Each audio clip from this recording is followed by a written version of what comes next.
of India, decided in 2014. So in the instant case, the court had examined whether it would be in violation of right to life given under Article 21 of the Constitution to execute the levied death sentence on the accused. In this case, the Supreme Court has issued guidelines regarding the death row convicts. Firstly, solitary confinement, as it was said that it is death row. The solitary confinement is unconstitutional for the death row convicts. To the rejection of mercy petition by the President. So this was very much important. This was already declared in Sunil Batra. Again, legal aid should be provided to the convict at all stages, even after the rejection of mercy petition. Again, third one, procedure in placing the mercy petition before the President should be clear or should be made clear to the convict by the jail officer. Fourth one is communication of rejection of mercy petition by the governor should be very proper to the convict by the jail officers. Again, communication of rejection of mercy petition by President, minimum period of execution of death sentence. It is also described that if a person has been given death sentence or has been given death sentence after the rejection of the mercy petition, then there should be a minimum period of 14 days, so that he or she can meet with his family members, with his relative, or whatever he wants to do. So that he can get a kind of mental satisfaction in his or her mind before the execution. So this has also been prescribed. Again, mental health evaluation is also very important. Again, physical and mental health report should also be prepared by the jail authority. Furnishing documents related to convicts is also very necessary. And final meeting between convict and his family is also mandatory, and it must be he must be given opportunity to meet his family members before execution.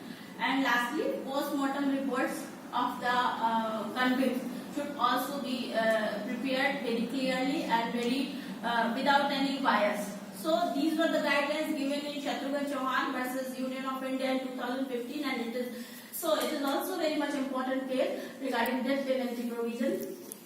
Again, I would also like to mention about a case, Mohammad Ajmal Amir Kasab versus State of Maharashtra, Criminal Appeal number 1961 of 2011.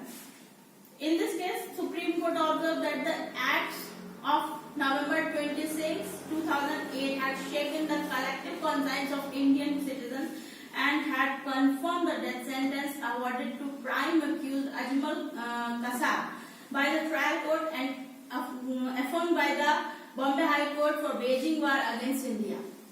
So this was also a very latest case as well as very important case related to the execution. And one more case, Nirbhaya gang rape case, everybody would have known.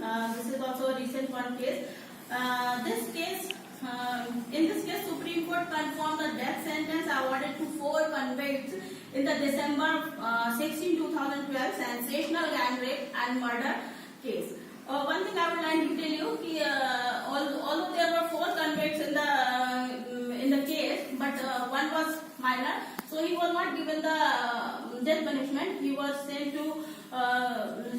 to reform home for 3 years, and all other 3 were punished, were given death penalty. The apex court said that the aggravating circumstances outweighed the mitigating circumstances, like the poor family background, young age of accused, good conduct in prison, marital status, small kids, etc. Means to say, in this case, it was so, I will have to say, so cruel act this was, and all the nation was shocked to listen this mishappening. So Supreme Court said that all these mitigating circumstances are not enough to give the accused less than death penalty. So Justice Mishra, Justice Mishra, who read the operative portion of the judgment, said the offence created a tsunami of shock.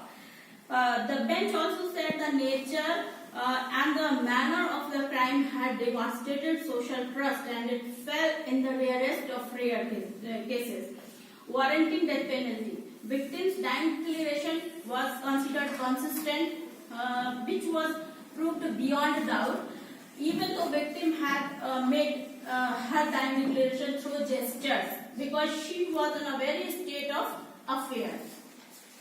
So again, in the same case, in her separate order, Justice Bhanumati asked if the nation was not if this case was not the rarest of the rare to award death penalty, then which case can fall under it?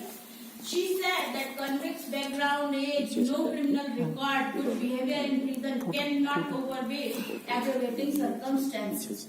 That's why finally in this case Supreme Court awarded death punishment to the accused. And last I would like to discuss. I have not read it a lot of, but as I told, on Wednesday the judgment came in Shunduram Verma versus the state of Chhattisgarh. The three judges bench of Justice Kurian Joseph, Justice Deepak Gupta, and the third one is Justice Hemant Gupta. All gave this judgment, and although two judges, Justice Hemant Gupta and Justice Deepak Gupta were totally favorable to the Bachchan Singh case and said that this is already Supreme Court already said about the guidelines of Bachchan Singh and we are following that, so there is no need to mention it again and again. But Justice Kurian Joseph said there is some need for more practice and purpose of death penalty should be more clear. So I will have to say if this topic is such a topic if we talk Hindi में बोले तो जितना भी काम करे उतना कम है, क्योंकि this is such a topic कि happenings or mishappenings are happening day by day and Supreme Court is working here, and so this I will have to say this is these are all the cases I have tried to bring in this. And lastly, I come to the findings of my reason. I already told in the 5th chapter I have given the findings. Before giving findings in this chapter, firstly I have given a light glimpse of all the chapters